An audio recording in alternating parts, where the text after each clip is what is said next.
الحمدللہ رب العالمین الصلاۃ والسلام علی سید الانبیاء والمرسلین وعلی آلہ وصحبہ اجمعین۔ خواتین و حضرات، السلام علیکم ورحمۃ اللہ وبرکاتہ۔ قربانی کیا ہے اور قربانی کے متعلق ہمیں صحابہ کرام رضوان اللہ علیہم اجمعین اور سید الانبیاء صلی اللہ علیہ وآلہ وسلم نے کیا ارشاد فرمایا؟ یہ ایک ایسی زندگی کا ہمارا ایک مرحلہ ہوتا ہے جس کو ہم عام طور پہ بہت زیادہ باریکی سے اور تقوی کے پہلو سے اس کو ہم نہیں دیکھتے، لیکن اگر ہم دیکھیں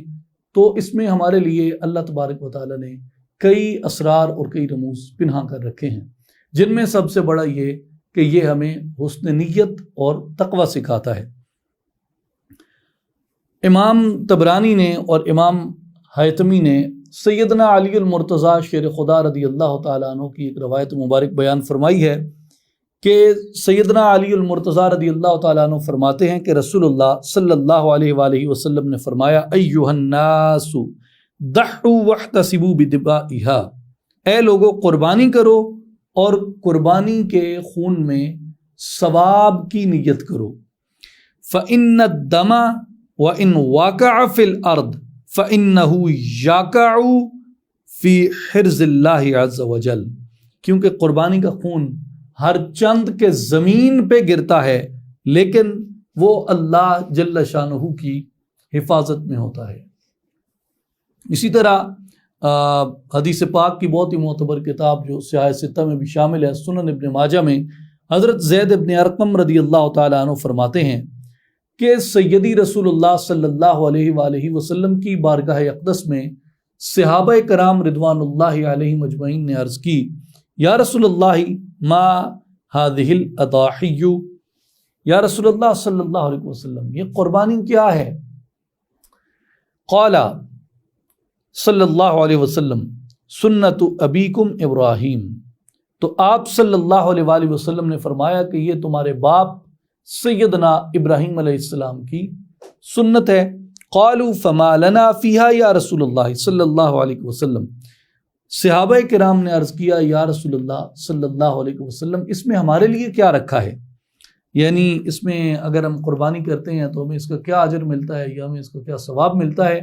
تو خاتم الانبیاء صلی اللہ علیہ وآلہ وسلم نے فرمایا، بکل شعرۃ حسنۃ،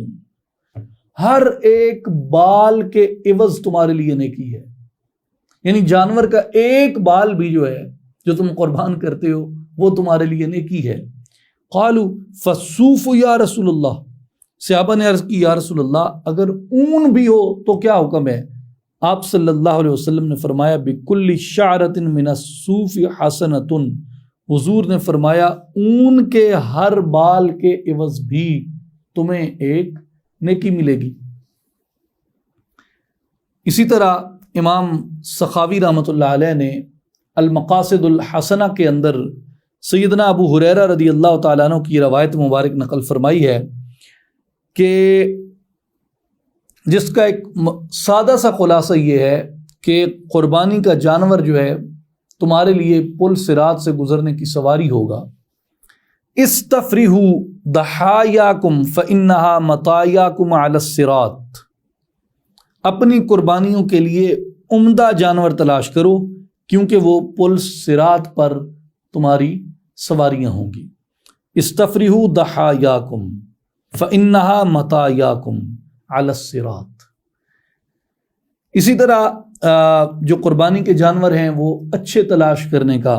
حکم کیا گیا۔ امام بیہقی رحمۃ اللہ علیہ سنن الکبریٰ میں حضرت بقیہ رضی اللہ عنہ سے بیان کرتے ہیں کہ رسول اللہ صلی اللہ علیہ وآلہ وسلم نے فرمایا، ان احب الضحایا الی اللہ اغلاھا واسمنھا، اللہ تعالیٰ کے نزدیک زیادہ پسندیدہ قربانی وہ ہے جو زیادہ مہنگی اور زیادہ موٹی تازی ہو۔ المستدرک علی الصحیحین میں سیدنا زید ابن حسن ابن علی رضی اللہ عنہم آپ اپنے والد سے یعنی سیدنا حسن رضی اللہ تعالیٰ عنہ سے روایت کرتے ہیں کہ وہ فرماتے کہ امرنا رسول اللہ صلی اللہ علیہ وسلم فی العیدین ان نلبس اجود ما نجد وان نتطیب باجودها ما نجد وَأَن نُضَحِّيَ بِأَسْمَنِ مَا نَجِدُ۔ رسول اللہ صلی اللہ علیہ وآلہ وسلم نے ہمیں حکم دیا کہ ہم عیدین پہ اچھے کپڑے پہنیں، عیدین پہ اچھے کپڑے پہنیں جو ہمیں میسر ہوں، اور پاکیزہ خوشبو لگائیں جو ہمیں میسر ہوں، اور ہم موٹے تازے جانور کی قربانی کریں جو ہمیں میسر ہوں۔ یعنی ہر ایک کو اپنی استطاعت کے مطابق جو اچھا لباس ملے وہ پہنے، جو اچھی خوشبو ملے وہ لگائے، اور موٹے تازے جانور جو آپ کو میسر ہوں آپ کی استطاعت کے مطابق آپ ان کی قربانی کریں۔ اور بارگاہ الہی میں قربانی کا عمل کتنا زیادہ مقبول ہے، یہ تو اس کے آداب کی ایک بات تھی۔ اگر خود اس کی اپنی بات کریں تو سنن ترمذی میں ہم سب مومنین کی ماں ام المؤمنین صدیقہ کائنات سیدہ عائشہ صدیقہ رضی اللہ تعالی عنہا، آپ سے روایت ہے کہ رسول اللہ صلی اللہ علیہ وآلہ وسلم نے فرمایا ما عمل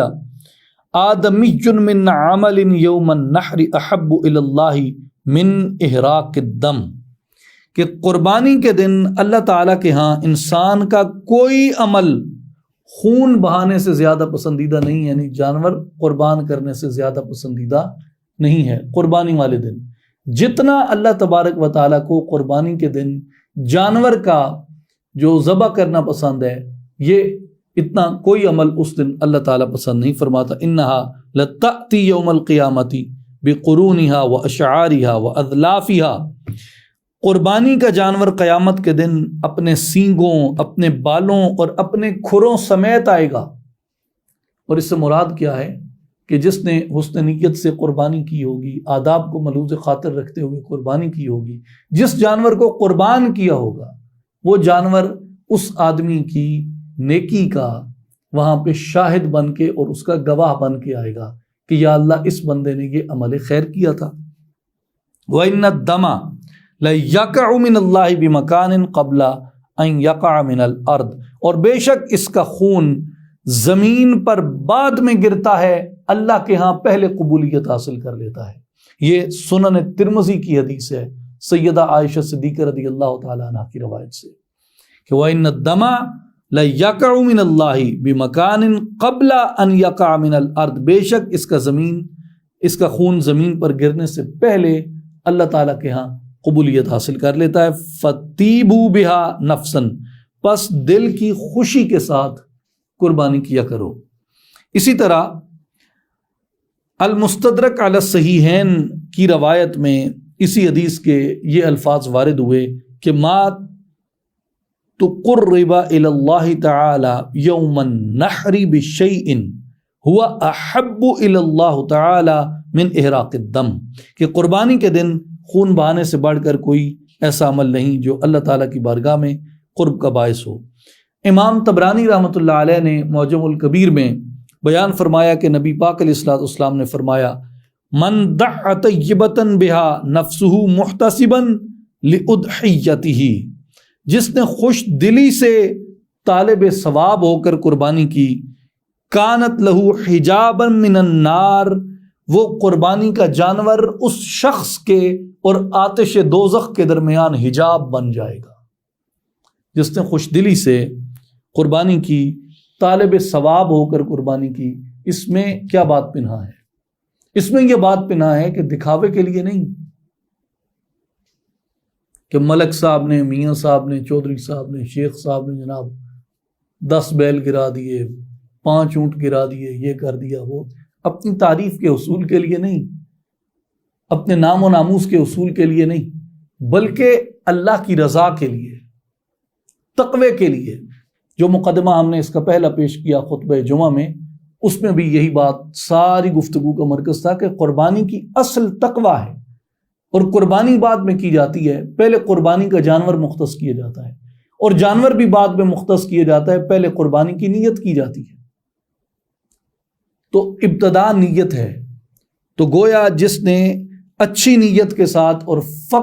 فقط رضائے الہی کے لیے، اور رضائے الہی اور قرب الہی کے سوا جس کی کوئی تمنا نہ تھی، جس نے قربانی کی اس نیت سے، حضور نے فرمایا کہ وہ جانور ایسی نیت سے قربانی کی گئی جس کی وہ جانور قیامت کے دن اس بندے اور آگ کے درمیان حجاب بن جائے گا، یعنی اس بندے کو آگ سے بچانے کا ایک ذریعہ ہوگا۔ امام طبرانی رحمۃ اللہ علیہ نے معجم الکبیر میں سیدنا عبداللہ ابن عباس رضی اللہ عنہما سے روایت فرمایا کہ نبی کریم صلی اللہ علیہ وآلہ وسلم نے ارشاد فرمایا ما انفقت الورق فی شیء احب الی اللہ من نحیر ینحر فی یوم عید۔ فرمایا کہ جو روپیہ عید کے دن قربانی میں خرچ کیا گیا، عید کے دن جو روپیہ قربانی میں خرچ کیا گیا اس سے زیادہ کوئی روپیہ پیارا نہیں ہے، یعنی سب سے اچھا خرچ عید قربان کے اوپر کرنا وہ قربانی کرنا ہے۔ سنن ابن ماجہ کتاب الاضاحی میں سیدنا ابو ہریرہ رضی اللہ تعالیٰ عنہ سے روایت ہے، سید دو عالم صلی اللہ علیہ وآلہ وسلم نے ارشاد فرمایا من کان لہ سعۃ ولم یضحی فلا یقربن مصلانا۔ حضور نے فرمایا جس میں وسعت ہو اور قربانی نہ کرے، جس میں وسعت ہو اور قربانی نہ کرے یعنی استطاعت رکھتا ہو مگر قربانی نہ کرے، فرمایا وہ ہماری عیدگاہ کے قریب بھی نہ آئے۔ استطاعت رکھتا ہے لیکن قربانی نہیں کرتا، وہ ہماری عیدگاہ کے قریب بھی نہ آئے۔ اب یہ تینوں حدیثیں جو پہلے معجم الکبیر کی 2 حدیثیں تھیں اور یہ حدیث مبارک سنن ابن ماجہ کی، ایک میں یہ بتایا گیا کہ تم جو بھی خرچ کرتے ہو اس میں نیت دیکھی جائے گی کہ تمہاری نیت کیا تھی خرچ کرنے کی، ریاکاری کے لیے تو نہیں کیا، اپنے نام و ناموس کے اصول کے لیے یا اپنی سیاسی تشہیر بازی کے لیے تو نہیں کیا، یا اپنے سماجی قد کاٹ کو بڑھانے کے لیے تو نہیں کیا، لوگوں پہ روب داب بٹھانے کے لیے جی ہم نے اتنی قربانی کی، نہیں، قربانی اللہ کی رضا اور اس کے قرب کے لیے۔ دوسری بات یہ کہ جو اس کی رضا اور اس کے قرب کے لیے کیا جاتا ہے وہ روپیہ سب سے اچھی جگہ اسراف ہوتا ہے، اس سے اچھا مصرف ہی کوئی نہیں جو اس کی رضا کے اصول کے لیے زیادہ سے زیادہ قربانی میں خرچ کیا جائے۔ اور تیسری بات ہمیں یہاں یہ پتہ چلتی ہے کہ جس کی استطاعت بھی ہو لیکن وہ قربانی نہ کرے زیادہ،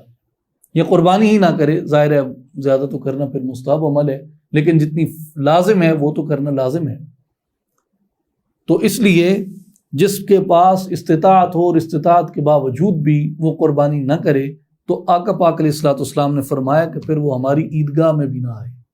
یعنی وہ مستحق مبارک بھی نہیں ہے کہ اس کو مل کے عید مبارک دی جائے یا اس سے اس خوشی کو بانٹا جائے۔ کیوں کہ اس نے ایک ایسے عمل کو ترک کیا جو عمل اللہ جل شانہ کے نزدیک بہت منزلت رکھتا ہے اور اللہ تبارک و تعالیٰ کو پسند ہے۔ اللہ تعالیٰ ہم سب میں سے جن کو استطاعت ہے انہیں اچھی قربانی کی توفیق عطا فرمائے، اور اللہ تعالیٰ ہمیں حسن نیت عطا فرمائے، اور نہ صرف قربانی میں بلکہ ہمارے ہر عمل میں ہمیں حسن نیت عطا فرمائے۔ وآخر دعوانا ان الحمد للہ رب العالمین۔